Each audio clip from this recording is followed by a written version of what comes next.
Let's move on to the Monday Nighter. Monday, October 24th, 8:15 p.m. Eastern. By the way, we are 8 days away from our next poker tournament with Bet Online.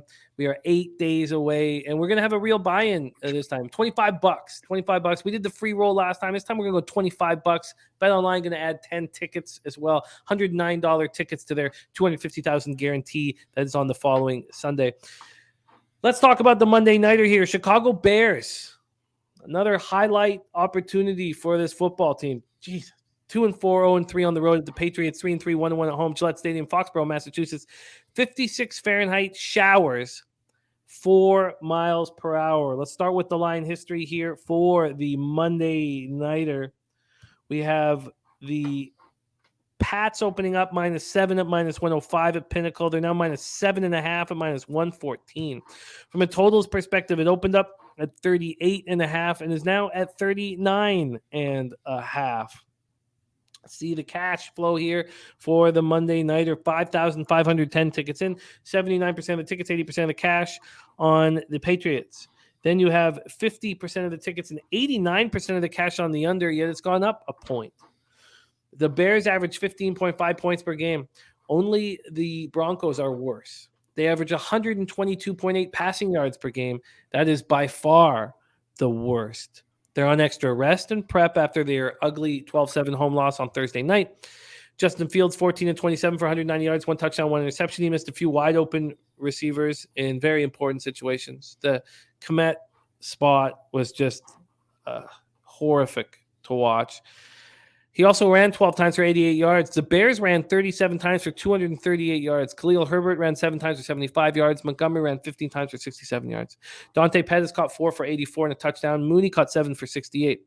And N'Keal Harry was a healthy scratch. And he's expected to make his Bears debut here against the team that drafted him in the first round in 2019. He suffered an ankle injury in training camp, required surgery, so he's expected to be in the lineup. The secondary completely shut down Wentz. Commanders passed for 99 yards. The Commanders won the game with 214 total yards. They held the Commanders to 2 for 11 on third down. God. The Patriots come in riding high with their second straight win with Bailey Zappi at quarterback. And Zappi, I don't want to see anybody else under center. I think part of it's that you have the Rookie of the Year ticket on him. That's just maybe. Yeah, I'd love to see him keep playing. I would too. And I really want to see him keep playing. 24 of 34 for 309 yards and 2 touchdowns in the dominant 38-15 win at Cleveland. He's completed 72.9% of his passes. He has a rating of 111.4, which would lead the NFL if Zappi qualified. Devontae Parker, Hunter Henry, Jonnu Smith, Jacoby Myers all caught 60-plus yards. Ramondre Stevenson ran 19 times for 76 yards and 2 touchdowns. The defense was excellent. They held the NFL's leading rusher, Nick Chubb, to 12 carries for 56 yards. They had Brissett running for his life. They sacked him 4 times, hit him 8 times, picked him off twice. Kendrick Bourne left in the second quarter with a toe injury. And Christian Barmore was helped off the field with a knee injury. And Cody Davis also suffered a knee injury in the first half. So they do have some injuries. Can't wait to hear your breakdown again. We're going to be right here on Pub Sports Radio, live betting this one. Take it away for us, Andy. Bears, Patriots. Yeah, and it sucks that I'm going to have to shit talk Bailey Zappi. Because like I said, I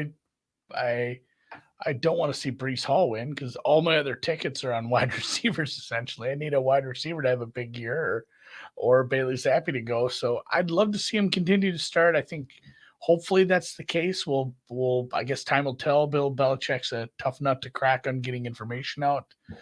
But temper your expectations on Bailey Zappi because he came in during the Packers game.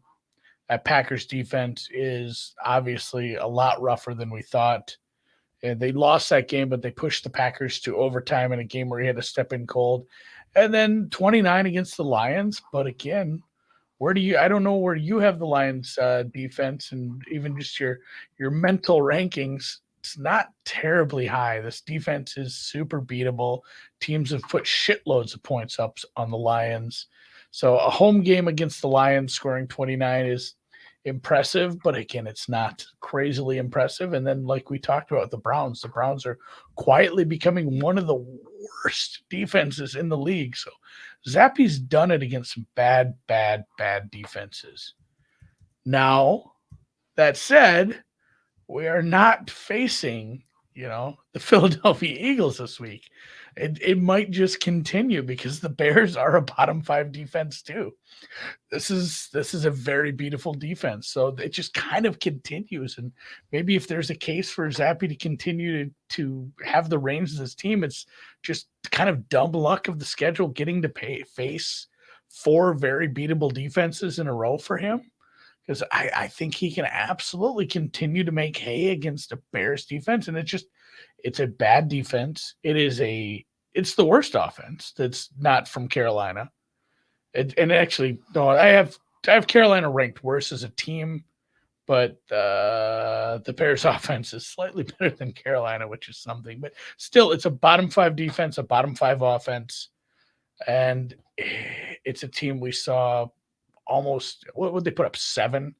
They got extra rest, but I'm not sure this really matters against a Belichick-led team.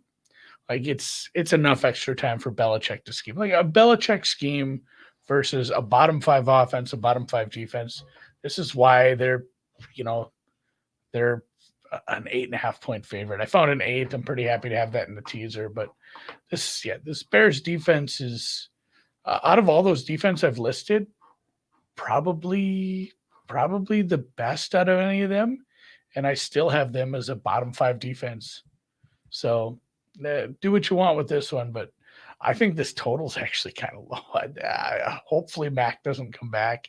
I don't trust him to have as much of an explosiveness to this offense, but Patriots kind of just do what they want. If they want to run Ramondre, it's going to work. If they want to throw some short stuff, they're kind of finding a little bit of a rhythm to this offense. And like I said, it's against bad defenses, but you know what good teams do? They beat bad teams. Devontae Parker and Hunter Henry are kind of getting into the thick of things. So it's a bad quarterback, a bad line, and no offensive pieces. So yeah, I'm thinking this could be kind of ugly. Just like a 31-3. Just it could get out of hand in a hurry if the Bears don't do anything again.